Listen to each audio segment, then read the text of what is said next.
Assalomu alaykum hurmatli yurtdoshlar va albatta yaxshi taomni yaxshi ko'radigan aziz yurtdoshlarim desak to'g'ri bo'ladi. Bugun mana biz Ulug'bek aka To'lqinov bilan birgalikda aynan taom uchun kerak bo'ladigan eng zarur texnika, ya'ni Profi Kitchen kompaniyasining mahsulotlari, texnikalarini namoyish etamiz. Avvalambor har qanday joyda taom shirin bo'lishi uchun eng asosiy narsa texnikani to'g'ri tanlash va uni sifatliligi.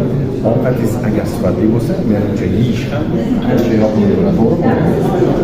Hurmatli azizlar, bugun biz Profi Kitchen texnikasi namoyishidamiz. Juda ham bir-biridan ajoyib taomlar, har qanaqa taomlarni sifatli darajada tayyorlaydigan kompaniyaning texnikalari, mahsulotlari va albatta bu menimcha ovqatni yaxshi ko'radigan barcha insonlar uchun juda ham qiziq bo'lsa kerak.